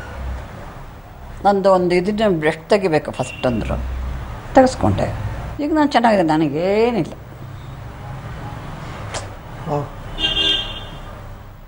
ಧೈರ್ಯ ಏನು ಶಕ್ತಿ ಅದು, ಎಲ್ಲಿತ್ತದು, ಹೆಂಗೆ ಧೈರ್ಯ ಬಂತು? ಕೊಟ್ಟರು, ಭಗವಂತ ಕೊಟ್ಟ, ಯಜಮಾನ್ರು ಕೊಟ್ಟರು, ಮಕ್ಕಳು ಕೊಟ್ಟರು ಧೈರ್ಯನ. ತಂದೆ ತಾಯಿಗೆ ಒಳ್ಳೆ ಮಗಳಾಗಿ, ಯಜಮಾನ್ರಿಗೆ ಒಳ್ಳೆ ಹೆಂಡತಿಯಾಗಿ, ಮಕ್ಕಳಿಗೆ ಒಳ್ಳೆ ಅಮ್ಮನಾಗಿ, ಅತ್ತೆ ಮಾವನಿಗೆ ಒಳ್ಳೆ ಸೊಸೆಯಾಗಿ, ಮೊಮ್ಮಕ್ಕಳಿಗೆ ಒಳ್ಳೆ ಅಜ್ಜಿಯಾಗಿ, ಎಂಥ ಅವಕಾಶ ಅಲ್ಲ ಅಮ್ಮ. ಅದಕ್ಕೆ ಹೆಣ್ಣಿನ ಜೀವನ, ಅವಳು ಏನೇ ಮಾಡಬೇಕು ಅಂದ್ರೂ ಮಾಡಬಲ್ಲಳು ಅನ್ನೋದಕ್ಕೆ ಇದೇ ಸಾಕ್ಷಿ. ಆ ಧೈರ್ಯವನ್ನು ತಗೊಂಡ್ಬಿಟ್ರೆ ಅದರಷ್ಟಕ್ಕೆ ಅದೇ ಮಾಡಿಸ್ಕೊಂಡು ಹೋಗುತ್ತೆ. ನನಗೆ ಅಮ್ಮನ ಮೇಲೆ ಯಾವಾಗ ಗರ್ವ ಜಾಸ್ತಿ ಅಂದರೆ ಪ್ರೌಡ್ ಅನ್ನೋದು. ಇನ್ನೊಂದು ಸಿಚುವೇಶನ್ ಅಂದರೆ ನಮ್ಮ ಅಪ್ಪಾಜಿ ಅವರು ಕಾಡಲ್ಲಿದ್ದಾಗ ಶಿ ಹ್ಯಾಂಡಲ್ಡ್. ಕಾಡಲ್ಲಿ ಅಪ್ಪಾಜಿ ಕಿಡ್ನಾಪ್ ಆದ್ಮೇಲೆ ಒಬ್ಬರೇ ಬೆಂಗಳೂರಿವರೆಗೂ ಕಾರಲ್ಲಿ ಬಂದವ್ರೆ. ಆ 100 ದಿನ, ಆ ನೋವಲ್ಲಿ ಅಲ್ಲ, ಆ ದಿನ ಹೇಳಿ ಆ ರಾತ್ರಿ ಅಲ್ಲಿಂದ ಬಂದು CM ಮನೆಗೆ ಒಬ್ಬರೇ ಹ್ಯಾಂಡಲ್ ಮಾಡಿ 108 ದಿನ ಶೀಸ್ ಹ್ಯಾಂಡಲ್ಡ್. ಪ್ರೆಸ್ಸು, ಜನಗಳನ್ನ ಎಲ್ಲರನ್ನೂ ಹ್ಯಾಂಡಲ್ ಮಾಡಿದ್ರು. ಪ್ಲಸ್ ಆ ಅಪ್ಪಾಜಿ ಅವರು ವಿಧಿವಶರಾದಾಗ ಯಾವ ಶಿ ಹ್ಯಾಂಡಲ್ಡ್ ಅಂದರೆ ಇದು 3 ವಿಷಯ. ಆಮೇಲೆ ಅವ್ರಿಗೆ ಹುಷಾರು ತಪ್ಪಿದಾಗ 4 ವಿಷಯದಲ್ಲಿ she is a great lady. Very proud to have such a mother and she is a living example for everyone. Very true. ಅಮ್ಮ, ಇತ್ತೀಚೆಗೆ ಕಸ್ತೂರಿ ನಿವಾಸ ಬಂತು ಕಲರ್ಲಿ, ಹೆಂಗನಿಸ್ತು? ನಂಗೆ ತುಂಬ ಸಂತೋಷ ಆಯಿತು. ಆವಾಗಿಂದ ಇವತ್ತು ನೋಡೋಕ್ಕೆ ಪಿಕ್ಚರ್ ಕಲರ್ನಲ್ಲಿ ತುಂಬ ಚೆನ್ನಾಗಿದೆ. ನೋಡಿದ್ರೆ ಥಿಯೇಟ್ರಿಗೆ ಹೋಗಿ? ಥಿಯೇಟ್ರಿಗೆ ಹೋಗಿ ನಮಗೆ ಶೋ ಹಾಕಿದ್ರು, ನೋಡಿದೆ. ಹೇಳ್ತಾ ಇರ್ತಾರೆ ಇವತ್ತು ಮೋಸ್ಟ್ ಸೇಲಬಲ್ ಆಕ್ಟರ್ ಬ್ಯಾಂಗ್ಳೂರಲ್ಲಿ ರಾಜ್ಕುಮಾರ್ ಕಣೋ ಅಂತ. ಯಾಕಂದ್ರೆ ಅವತ್ತೇ ಅಷ್ಟು ಚೆನ್ನಾಗಿ ಮಾಡಿದ್ರು, ಈ ಕಲರ್ನಲ್ಲಿ ಇನ್ನೂ ಚೆನ್ನಾಗಿದೆ. ಹೌದು, ಬಟ್ ಅದನ್ನು ಜನ ಇವಾಗಲೂ ಅದನ್ನ ಇಷ್ಟಪಡ್ತಾರೆ ಆ ಮೂವಿಗಳನ್ನ. ಅದ್ರಲ್ಲೇನು ಗಿಶುಮ್ ಇಲ್ಲ, ಅದ್ರಲ್ಲಿ ಇನ್ಯಾವುದೋ ಡ್ಯಾನ್ಸ್ ಇಲ್ಲ, ಇನ್ಯಾವುದೋ ಹೇಗೋ ಇಲ್ಲ. ಇದೇ ಎಲ್ಲರಿಗೂ ಅನಿಸಿದ್ದು. ಇದೆಲ್ಲ ಉದಯ್ ಶಂಕರ್ಗೆ ಸೇರಬೇಕು. ಉದಯ್ ಶಂಕರ್ ಕತೆ ಯಾರ ಹತ್ರನೋ ಕೇಳ್ಕೊಂಡು ಬಂದು ಹೇಳಿದ್ದ ಕತೆ, ಅದನ್ನು ಮಾಡೋಣ ಅಂತ ಹೇಳಿ ನಾವು ತಗೊಂಡು ಮಾಡಿದ್ವಿ. ಆ ಥರದ್ದು ಸಿನಿಮಾಗಳು ಬರಬೇಕು ಅಂತೀರಿ? ಬರಬೇಕು. ಇವತ್ತಿಗೂ ನೋಡಲ್ಲ ಅಂತಲ್ಲ, ಖಂಡಿತ ನೋಡ್ತಾರೆ, ಚೆನ್ನಾಗಿದ್ರೆ ಮಾಡ್ಬೋದು. ಹೇಗಿರ್ತಾನೆ ಸಿದ್ಧಾರ್ಥ ಆಗಿದ್ರೆ? ಸಿದ್ಧಾರ್ಥನ ಮಾಡಬೇಕು, ನಂಗೆ ತುಂಬ ಇಷ್ಟ. ಅವನು ಓದಬೇಕು ಅಂತ ನನಗೆ ಇಷ್ಟ ಆಯಿತು, ಓದ್ತಾ ಇದ್ದಾನೆ. ಈಗ ಆ್ಯಕ್ಟ್ ಮಾಡಬೇಕು ಅಂತ ಇಷ್ಟ ಅವನಿಗೆ, ಆ್ಯಕ್ಟ್ ಮಾಡು ಅಂತ ಹೇಳ್ತಾನೆ ನಮ್ಗೆ. ಯಾಕೆಂದರೆ ಅವ್ರ ತಾತ ಆ್ಯಕ್ಟ್ ಮಾಡ್ತಾಯಿದ್ರು. ಎಲ್ಲ 1-2 ಶೇಡು ಇದೆ, ಯಂಗ್ಸ್ಟರ್ ಶೇಡು ಇದೆ, ಆ ಕ್ಲಾಸ್ ಶೇಡು ಇದೆ, ಮಾಸೋ ಕ್ಲಾಸ್ 2 ಮಿಕ್ಸ್ ಆಗಿರೋ ಒಂದು ಶೇಡ್ ಇದೆ ಈ ಸಿನಿಮಾಲಿ. ಅಮ್ಮ, ಯಾರ ಥರ ಆಗ್ತಾನೆ ವಿನಯ್ ಅನ್ಸುತ್ತೆ? ಅಪ್ಪ ಅಣ್ಣವ್ರ ಥರನ, ಆ ಥರದ ಇದಕ್ಕೆ, ಅಥವಾ ಶಿವಣ್ಣನ ಥರ ಮಾಸ್ ತುಕ್ಕಲ್ಲ? ಆ ಥರ ಹೇಳೋಕ್ಕಾಗಲ್ಲ. ಇಲ್ಲ ಅಪ್ಪು ಥರ ಇಲ್ಲ, ಅವ್ರದ್ದೇ ಒಂದು ಇದು ಬರಬೇಕು ಸ್ಟೈಲ್. ನಾನು ಹೀಗೆ ಮಾಡಬೇಕು, ನಾನು ಹಾಗೆ ಮಾಡಬೇಕು ಅಂತ ಅವನಿಗೆ ಬರಬೇಕು. ಆವಾಗಲೇ ಅದು ಇದಾಗುತ್ತೆ. ಯಾವ ತರ ಬಂದ್ ಪ್ರೀತಿಯಿಂದ ಅಜ್ಜಿ ಅವ್ರ ತರ ಆಗ್ಬೇಕು, ಆ ತರ ಸಿನಿಮಾ ಆಗ್ಬೇಕು, ಆ ಥರ ಎಲ್ಲ ಏನು ಕೇಳಲ್ಲ. ತುಂಬ ಒಳ್ಳೆ ಮಕ್ಕಳು. ಆ ದೊಡ್ಡಪ್ಪಂದಿಷ್ಟ ಚಿಕ್ಕಪ್ಪಂದಿಷ್ಟ ಸಿನಿಮಾ ಅಲ್ಲ, ಸಿನಿಮಾ ಇಷ್ಟ ಅದೆಲ್ಲ ಹೇಳ್ತಾರೆ, ಅದನ್ನೆಲ್ಲ ಹೇಳ್ತಾರೆ. ಚೆನ್ನಾಗಿದೆ, ಅದು ಚೆನ್ನಾಗಿದೆ, ಇದು ಚೆನ್ನಾಗಿದೆ ಅಂತ ಹೇಳ್ತಾರೆ. ಬರೀ ಅವ್ರದ್ದು ಚೆನ್ನಾಗಿದೆ ಅಂತ ಹೇಳ್ತಾರೆ. ಆದರೆ ನಾನು ಹಿಂಗೆ ಮಾಡ್ತೀನಿ ಹಾಗೆ ಮಾಡ್ತೀನಿ ಅಂತ ಏನು ಹೇಳಿ. ಅವ್ನು ಸ್ವಲ್ಪ ಅಪ್ಪು ಕ್ಲೋಸು ವಿನಯ್. ಯಾಕಂದ್ರೆ ಅಪ್ಪು ಜೊತೆ ಶೂಟಿಂಗ್ ಎಲ್ಲ ಹೋಗ್ತಿದ್ನಲ್ಲ, ಅಪ್ಪು ಕ್ಲೋಸ್. ಏನಾಗಿದೆ ಅವನ ಹತ್ರ ಹೇಳ್ಕೊತಾನೆ, ನನ್ನ ಹತ್ರ ಹೇಳ್ತಾನೆ. ಇಲ್ಲಿಂದ ಬರುತ್ತೆ ಅಮ್ಮ ನಾವು ಅಮ್ಮನ ಕೇಳ್ಬಿಟ್ಟೆ ಮಾಡೋದು. ಒಂದ್ಸಲ ಅಮ್ಮನೆಲ್ಲ ಕೇಳ್ತೀವಿ. ಇವತ್ತು ಅಮ್ಮನೇ ದಿನ ಕೊಡೋದು. ಅಮ್ಮ ಮುಹೂರ್ತಕ್ಕೆ ಒಳ್ಳೆ ದಿನ, ರಿಲೀಸ್ಗೆ ಏನಾರ ಮಾಡ್ಬೇಕಾದ್ರೆ ಅಮ್ಮನ ಕೇಳಿದ್ರೆ ಏನೂ ಮಾಡಲ್ಲ ನಾವು. ಇವತ್ತು ಒಂದು ಚೆಕ್ ಸೈನ್ ಮಾಡಿ ಅಮ್ಮನ ಕೇಳಿ ಮಾಡಿ ಬ್ಯಾಡ ಕಡೆ ನೀವು ವಹಿಸ್ಕೊಂಡು ಮಾಡ್ರು ಅಂತಾರೆ. ನಮಗೆ ಅಮ್ಮನ ಹೆಸರಿದೆ, ಅದು ಲಕ್. ಆ ಪಾರ್ವತಮ್ಮ ಅನ್ನೋದು ಲಕ್ ನಮ್ಗೆ.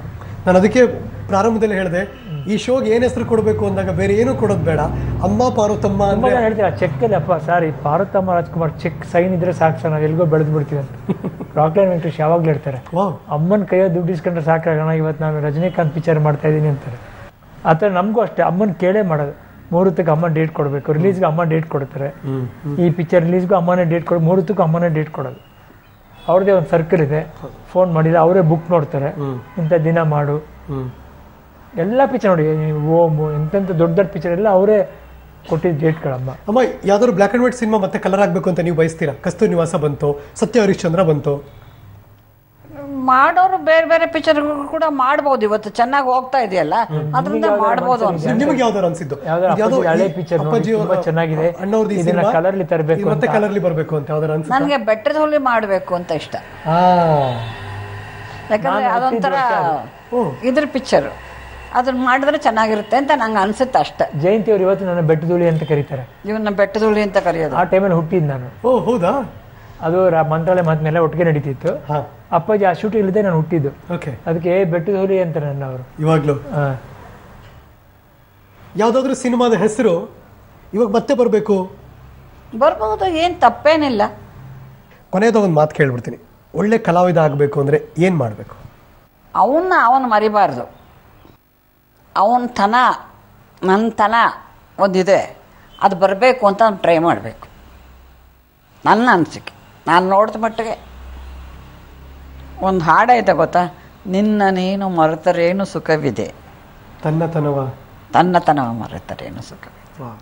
ಅವನು ನಾನು ಒಳ್ಳೇದು ಮಾಡಬೇಕು, ಒಳ್ಳೇದಾಗಬೇಕು, ಒಳ್ಳೇದಾಗಬೇಕು, ನಾನು ಮಾಡೋದಕ್ಕೆ ಪ್ರಯತ್ನ ಪಡ್ತೀನಿ ಅನ್ನೋ ಒಂದು ಭರವಸೆ ಅವನಿಗಿರಬೇಕು. ಖಂಡಿತ ಆಗುತ್ತೆ. ಭಗವಂತ ಯಾವಾಗಲೂ ಕಷ್ಟಕ್ಕೆ ಬೆಲೆ ಕೊಡ್ತಾನೆ.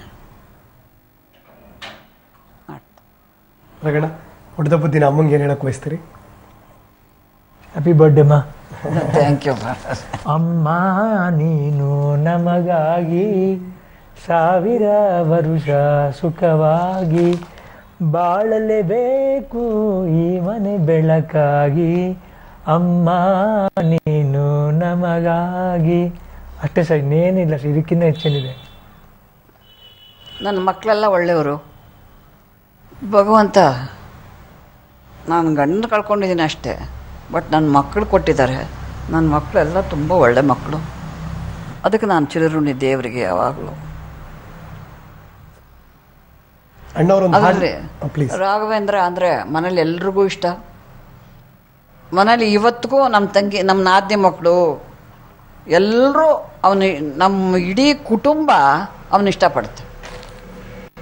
ಅಷ್ಟು ಅವನು ಎಲ್ಲರ ಹತ್ರ ತಮಾಷೆಯಾಗಿ ಚೆನ್ನಾಗಿ ಎಲ್ಲರ ಹತ್ರ ತಮಾಷೆಯಾಗಿ ನಡ್ಕೋತಾನೆ. ಅವ್ರು ದೊಡ್ಡವರು ಚಿಕ್ಕವರು ಅದೆಲ್ಲ ಏನು ಇಲ್ಲವೇ ಇಲ್ಲ ಅವನಿಗೆ. ಮಕ್ಕಳ ಜೊತೆ ಮಕ್ಕಳಾಗಿ ಚೆನ್ನಾಗಿರ್ತಾರೆ. ಅಣ್ಣವರ ಹಾಡಿನ ಮೂಲಕ ನಾನು ಈ ಕಾರ್ಯಕ್ರಮ ಮುಗಿಸ್ತೀನಿ. ನಗುತ್ತಾ ನಗುತ್ತಾ ಬಾಳಿ ನೀವು 100 ವರ್ಷ, ಎಂದೂ ಹೀಗೆ ಇರಲಿ ಹರುಷ. ನಿಮ್ಮ ಮಾತೆಲ್ಲ ಬಸ್ರಿ. ಹುಟ್ಟುಹಬ್ಬದ ದಿನ ನಮ್ಮ ಜೊತೆ ಮಾತಾಡಿದ್ರಿ. ಇದೇ ಖುಷಿಲಿರಬೇಕು, ಇದೇ ಸಂತೋಷ ಇರಬೇಕು, ಶತಾಯುಷಿಗಳಾಗಿರ್ಬೇಕು. ನಾವು ಬಂದು ಇದೇ ಥರ ನಿಮ್ಮ ಜೊತೆ ಮಾತಾಡ್ತಿರ್ಬೇಕು ಅಂತ ನಾನು ಕೂಡ ಅನ್ಕೋತೀನಿ. ಅಮ್ಮ, ಥ್ಯಾಂಕ್ ಯು ಸೊ ಮಚ್. ರಗಣ, ಥ್ಯಾಂಕ್ಸ್ ಅಲಾಟ್. ಒಂದು ಸಾರ್ಥಕವಾಗಿ ಅವ್ರ ಜೊತೆ ನಮ್ಮ ಮಾತುಕತೆ, ಈ ಸಂಭ್ರಮ, ಈ ಖುಷಿ, ಈ ನಗು, ಈ ಮನೆ, ಈ ಕುಟುಂಬ, ಈ ಸಂಸಾರದಲ್ಲಿ ಅವ್ರ ಬಾಳಲ್ಲಿ ಸದಾ ಹಾಗೇ ಇರಲಿ ಅನ್ನುವ ಸದಾಶಯದೊಂದಿಗೆ ಈ ಕಾರ್ಯಕ್ರಮವನ್ನು ನಾನು ಮುಕ್ತಾಯ ಮಾಡ್ತಿದ್ದೀನಿ.